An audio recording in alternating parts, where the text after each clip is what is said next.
I'm going to sit next to you for a second. Can we do this without watching ourselves? No, that's going to be weird. She's supposed to look at the camera. So we're live, everybody. You don't have to look at the camera. You can just look at the screen. Hey, everybody. This is Colleen with Nerd Alert News, and we're live with Josh Wash Whitby. He is a Dungeons and Dragons master. He's not quite sure. He wants to look at himself on the camera, which I think he's adorable. So I think we're good there. All right, I'm just going to get this all set up. Hang on. We're going to get this all set up so we can take questions from the audience. Hopefully, we'll get some questions from the audience. But let me introduce Josh. He's my buddy. I miss him. We've been in COVID mode for so long. I haven't been able to see Josh for so long. But he is a dungeon master. I know all you D&D fans know exactly what that means. Oops. I know you guys know what that means. I'm going to turn this over. Josh is going to teach us how to become a dungeon master, maybe some ins and outs, give us some tips, because I tried to learn Dungeons and Dragons, and it's a lot. No, remember? Yeah. How was Dungeons and Dragons when I was there? The first I'm like, lesson was rough. fun for me, but rough for you. It was rough because you have to do math, and I don't do math. It's very overwhelming, isn't it? For sure. So yeah, I've gotten a lot better since then too at teaching and trying to help out. So well, you're super patient. So yeah, that's very important as a dungeon master. Yeah, definitely. Being patient, being a good listener is really important, and then just being able to adapt to everything that's going on. All your players and stuff. So yeah, it's a lot, right? I mean, it's a lot. I had fun making up my own character. Yeah, and you just threw you in. I know. I was like, okay, I made my own character, but I mean, he plays with minis. I mean, he knows. He probably makes them. Do you make your own minis? No, I haven't spent time on that. Because a lot of people paint, and that's a lot of work and a lot of time. No, I haven't spent time on that. Okay. Everything's a skill that you got to practice, and I haven't practiced that one. Well, I'm gonna turn it over to Josh, and he's gonna. If you guys have, hey Ian, look who's on. Hey Ian. Hi. Talented author. He just published a new book, and shoot me now, but can't remember. But I know he just published a new book, and congratulations. We're gonna turn it over to Josh, and I'll be looking for questions from the audience. But have at it. I'll be right here. Okay. Cool. Well, you brought up a good point, because I think it overwhelms a lot of people. Even just becoming a player can be a lot of work. So when I teach now, it's like just focus on the simplest things possible. Like for your character, if your character has specific weapons, specific spells, just learn that.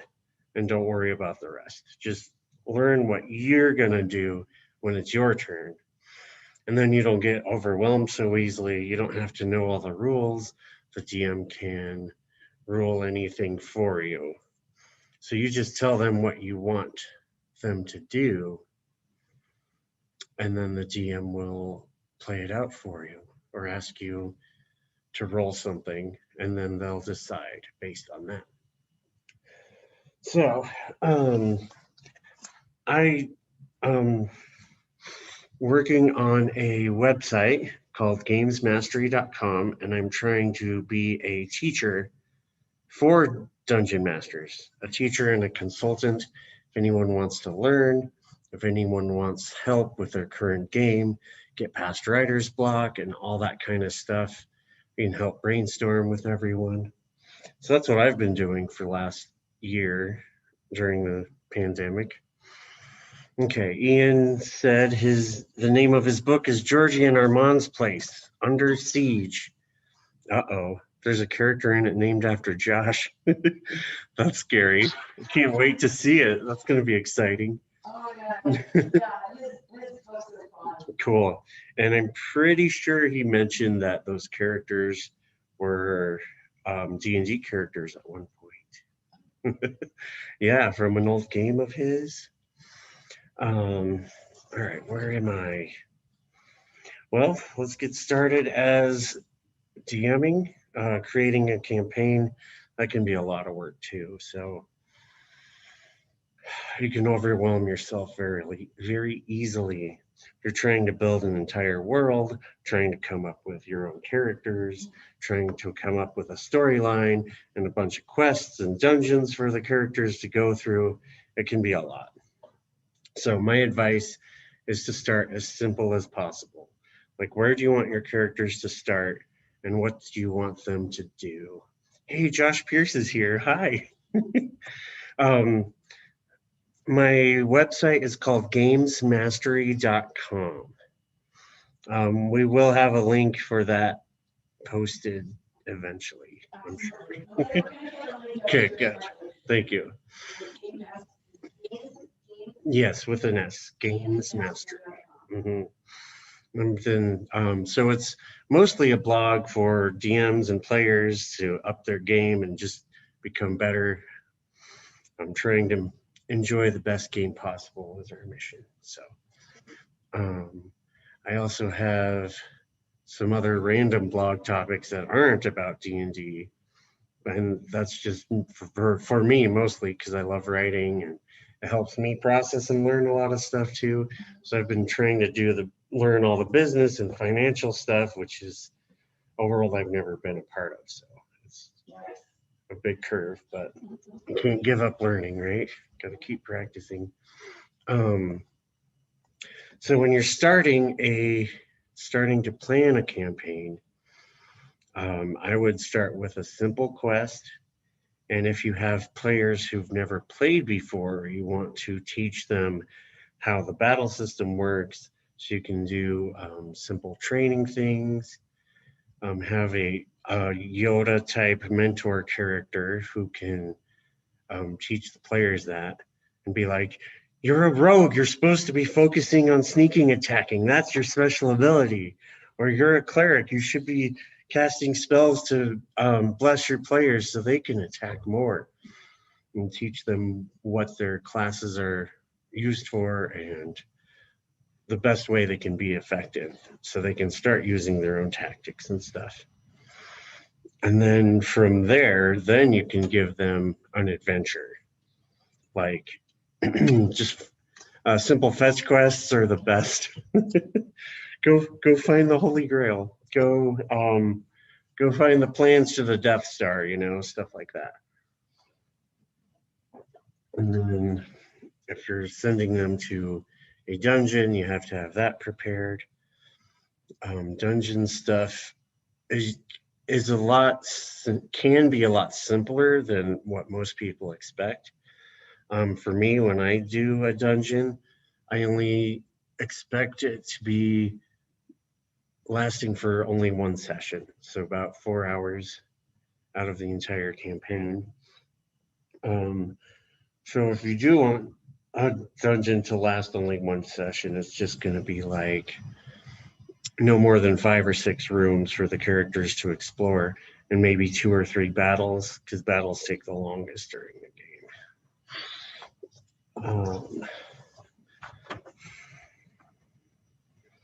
Oh yeah. So as a dungeon master, you are playing all the bad guys, all the monsters, and all the traps and stuff. So you have to expect to lose. Like, the players are the hero of the story. So if you're playing the villain, you're probably going to die. And you have to be able to adapt to that and let go of that. But at the same time, you are the GM. You can control all that. If they kill your favorite characters, just bring them back again. Yeah, you're the god. You have ultimate control. But you have to be able to adapt to losing and seeing everything get destroyed. The town you spent 9 hours prepping is now suddenly burnt down because the players are being weird. But there are ways to stop that as well. And we'll go into that now. Because I have notes, but I don't have a full outline. So yeah.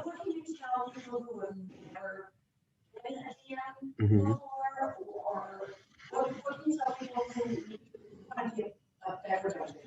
Okay. Cool.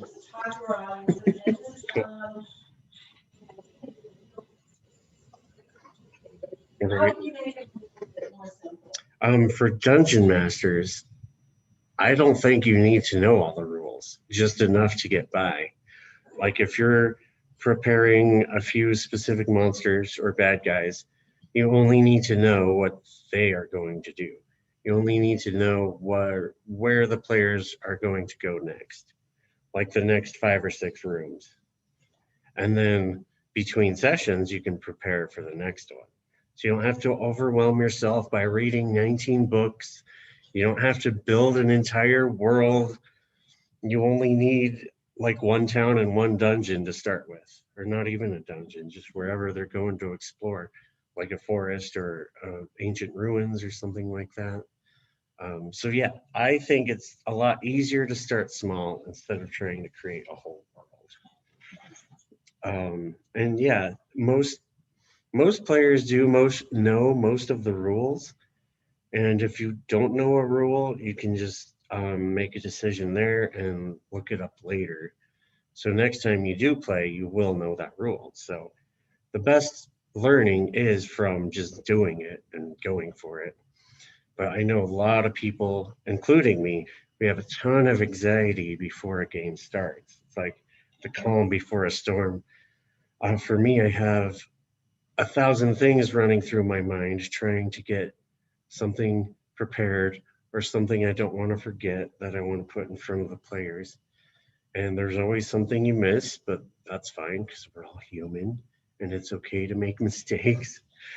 Um, so if you do miss something, just add it in later, put it in the next session, or have the characters experience it somewhere else because it is an evolving, ever changing storyline.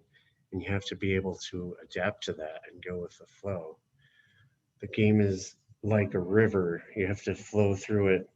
Because if you try to stop something and force something, you're just damming up the river, and then there's no fun, there's no flow, and everyone gets frustrated because the players are trying to do what they want to do, and the DM's trying to force something else, and that's never fun.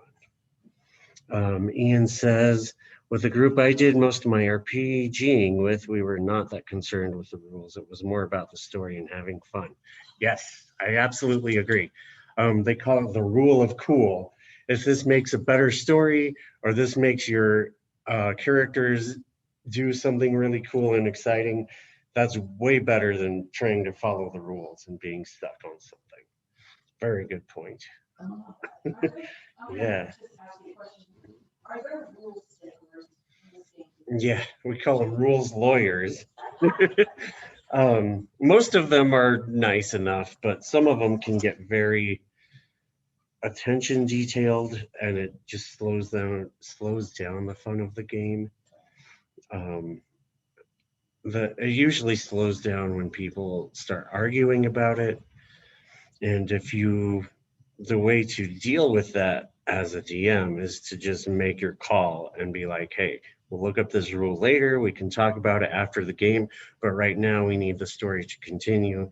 We have a table full of players who are waiting. So let's just move forward. It's part of the river thing. You got to keep flowing. Yeah. So I mentioned players burning down towns. um, the best way to handle that is you're the GM. You get the final say of what is happening in the story. So you can, if a player says, yeah, I'm going to light the inn on fire, you can have, if the tavern is full of people, you can have them stop him before anything happens. You can even ask the other players for help too. Like, okay, you guys see your friend lighting a torch. What are you going to do about this? And hopefully, if your players are smart enough, they'll help you out with that and stop him before anything bad happens. Or you just interrupt with NPC, one of your own characters. The bartender comes up with a crossbow in your face. It's like, stop that now. We don't have fire in here. Or, if you can't think of anything on the spot right away, just use magic. Like, oh, this tavern is protected from fire because of dumb drunk customers like you. It magically does not light. Or there's like circles of anti-magic, dispel magic, stuff like that as well. So if someone tries to cast a fireball in your tavern, it's like, nope, doesn't work. Yeah, right. Simple. Yeah, keep it simple, right? Exactly. Yeah, you have a barmaid or a server just throw a glass of water on your fire before it spreads. So you have to be able to nip it in the bud. And it can be hard to see when it's happening. It's kind of hard to see when things get off of the rails. But and that does take some experience. And then there's the problem of worrying about how much you're actually controlling them or just stopping them from doing something stupid, like killing the king. My favorite example of that is in Borderlands 2 with Tiny Tina's keep. They're trying to talk to the Dwarf King, and they get the barbarian character to go talk to him. And he's just like, I punched the king. And they're like, no, we have to talk. He's supposed to be working with us. But of course, he punches him, and so they have the entire dwarf kingdom attacking the players. It's great. I love Borderlands. They're such good writers. Um, so the trick for slowing down or stopping players is always use the word before. Before you get your torch lit, the bartender grabs your hand, or before you raise your fist, one of the guards stop you from punching the king. Use the word before, because that will slow everything down. And players can use that word too. Like, before this guy attacks, I want to ready my weapon. And if they do attack, I can attack first. Readying your actions, stuff like that. Yeah, so stopping players, use the word before, get other players to help you, or just magically intervene. That's the same with killing bosses.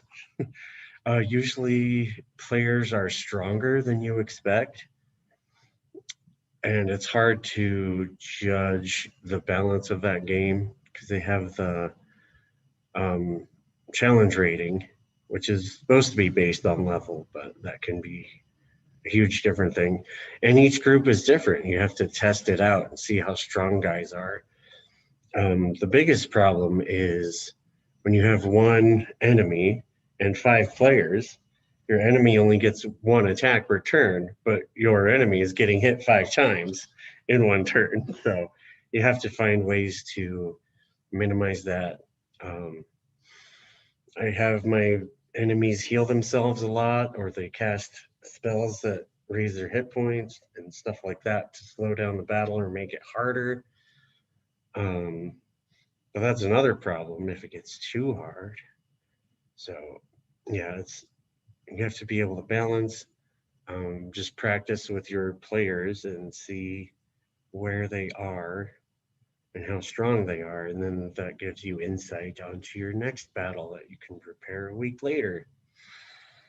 So it does take time to learn, and I think it's absolutely worth it. I love DMing because I can create something that everyone enjoys, and my love language, well, one of them is acts of service, and being a dungeon master is providing that service. And it's a lot of fun to see my players think and adapt and do crazy improv, and I love storytelling and all that kind of stuff.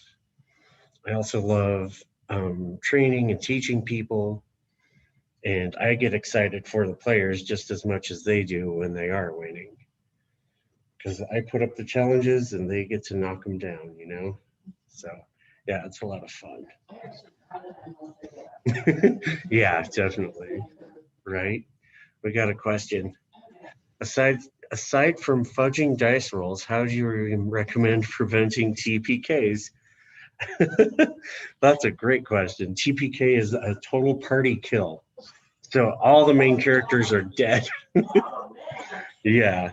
I usually don't let that happen in my games because I'm very supportive for my players, unless it's like a super tough boss battle that's like supposed to be tough on purpose, the flow of the story.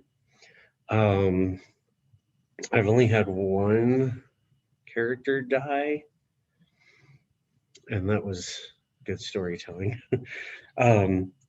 So preventing TPKs, I do have to fudge a lot. And that's probably the easiest way to do it is like fudging rolls means you're changing the numbers. So if I hit a character and do too much damage, I know they're going to die. I'll be like, oh, I'm only doing like 5 damage instead of 10 or something like that. So fudging is the easiest way. You can also, yeah, that's a hard spot because a lot of people use Deus Ex Machina, just have some magical intervention to save people. Or I don't know. That's a good question. I don't have a answer aside from fudging dice.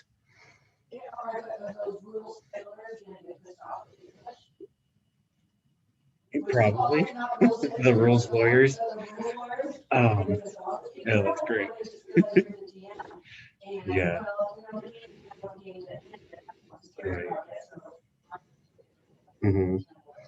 Yeah, that happens too, for sure. um, yeah, so most GMs have a GM screen and they roll dice behind the screen so they can't even see what you're rolling. And then you have the opportunity to make up whatever you want. My personal experience is that my enemies are weaker than normal. Um,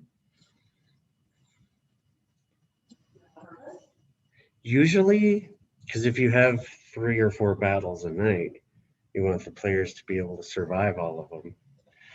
Um, and it is a lot different than a video game because the players can just stop and run away and just try to rest and heal after every battle. So you have to find ways to interrupt that and make it harder. Um,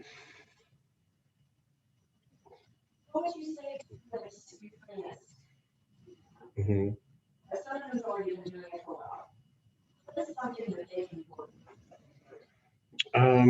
Just that. Never stop learning. Just read as much as you can. Oh,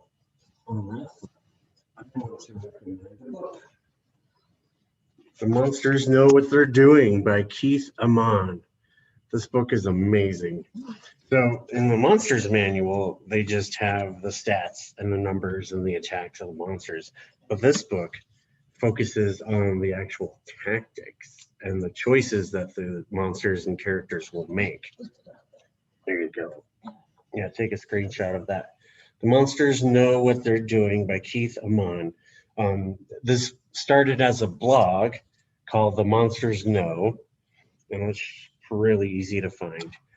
So we got this published. He also wrote another book for player characters specifically, so they can use their tactics based on what class they're playing. I love that book. It's helped me a lot. Because there's a lot of stuff that the main D&D books don't teach you. Like they don't teach you specific monster tactics. They show you the abilities, but they don't tell you how to use them or how they become the most effective. So the Monsters Know is really cool.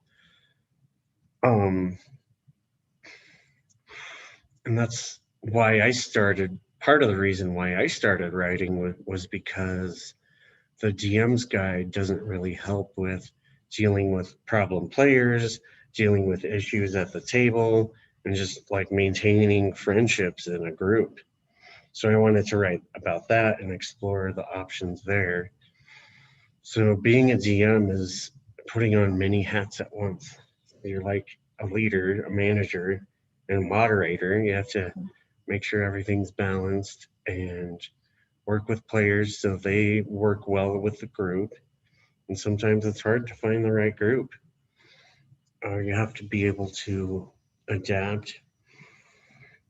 The players have to adapt too. Like if they're in a group that they don't know their play style, you have to either adapt or find a new group. because forcing people to change the way they play never happens. So on the two extremes, you usually have someone who just wants to fight all the time, hack and slash, bust down the door and kill everything. And then on the other side of the spectrum is the person who wants to role play and talk instead of fight. So they're actually playing their character and trying to work things out and do non-violent solutions to everything. And I try to do a little bit of both in my game when I'm DMing. Usually I'll have two battles that are just battles, and then two opportunities for people to talk their way out of situations. My last session, they actually had to get past a beholder, which is a super scary monster with lots of spells. Pictures? No, it's those floating eyeball guys with a giant floating ball with a giant eyeball, and then they have tentacles with eyes coming out of them. So they cast super strong spells.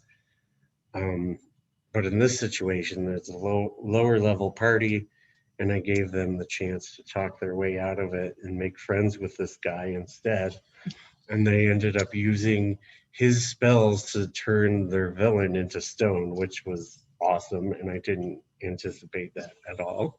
So that was fun.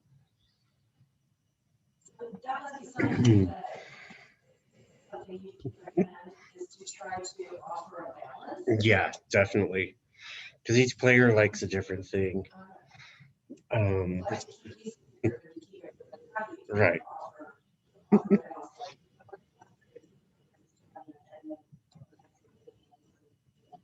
Yeah, absolutely. Yeah, there's also, like, you can tell any type of story. There's a lot of murder mysteries and heists and stuff like that. A lot of players even start romances with NPCs. Yeah, and then that can be a sore subject if other players don't want to hear about that. If things are happening in the bedroom. So the easiest way to avoid that is just to say, yeah, you guys go to bed together, curtains closed, fade to black, move on with the story. And that's another issue, is talking about expectations. Like, what do the players expect out of the game, and what play style the GM is playing, and what the DM expects from their players. And that's why having a session 0 is so important. So in session 0, it's designed for people to make their characters, come up with a storyline and a character background, and then that's when you establish your house rules and all of your expectations for how the game is going to go. And without that, it's really hard to manage people. Just like any other relationship, you have to work towards things and maintain it. Because if you don't spend time maintaining your friendships and relationships, they're eventually going to fall apart. And that's exactly the same as a D&D group. You have to be friends and be supportive and all that stuff. Right? Yeah. Yeah, some people can get it really easily. I feel like I did. Because even before I knew what D&D was, back in elementary school, I was drawing my own maps, like treasure maps, and drawing little dungeons with traps and quests in them, like Indiana Jones and stuff like that. And then the Mummy movie later. Yeah, I love that stuff. Right. Yeah. Yes. Hmm. Yeah, it's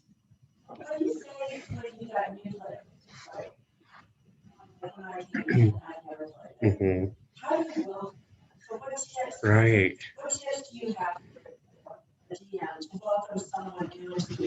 Mhm.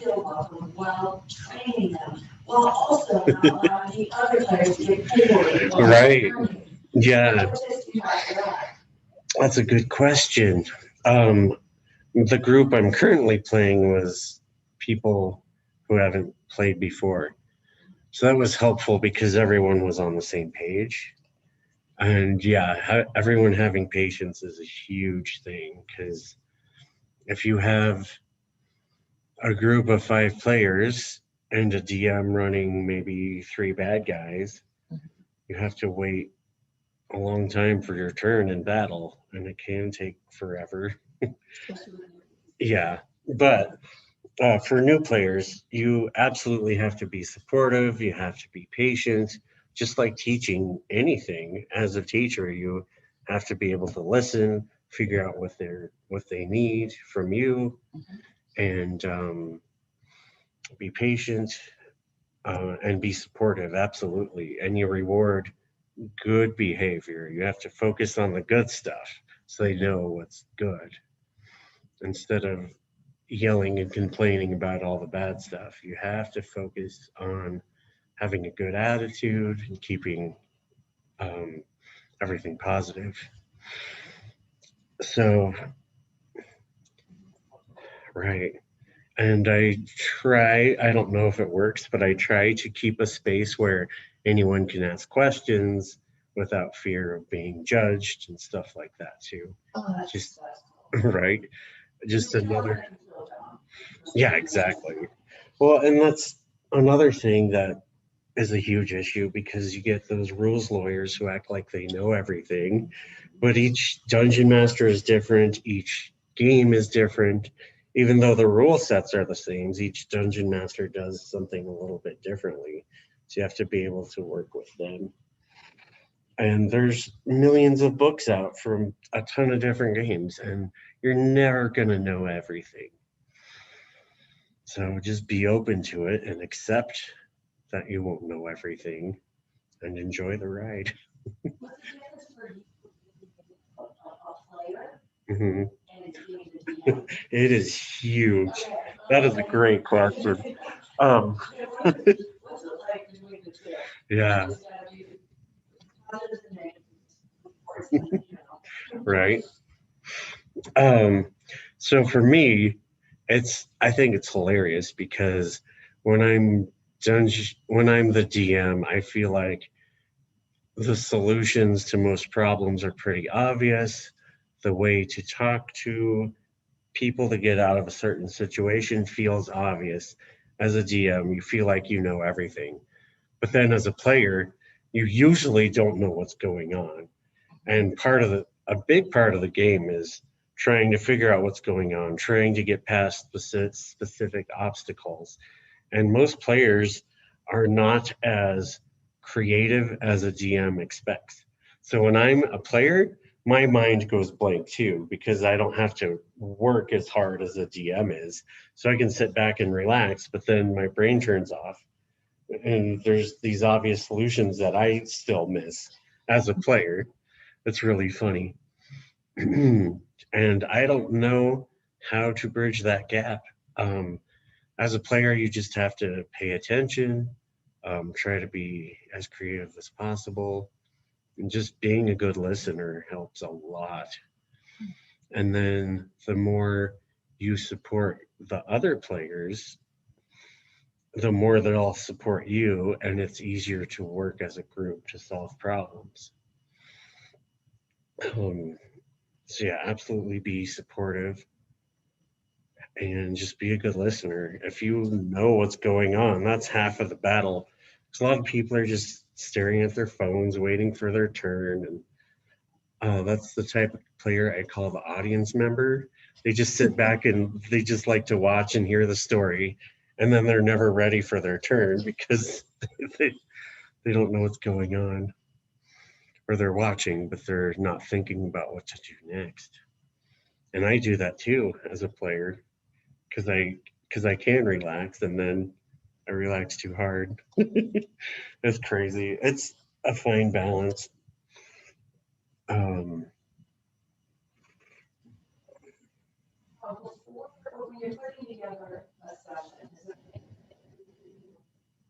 you tell them ahead of time? Like ask them to pray or anything you need to do? Yes. Okay, so yeah, I do expect players to have a backstory for their character because I, as a storyteller, one of the first rules of storytelling that I love is to make it personal. So, for example, in A New Hope, the question would be, how do we get Luke into the storyline? What are we going to do to get him there? So Luke's backstory is his aunt and uncle. So making it personal for Luke, those guys have to die to get Luke's story going. Luke doesn't go seek out the war comes to him.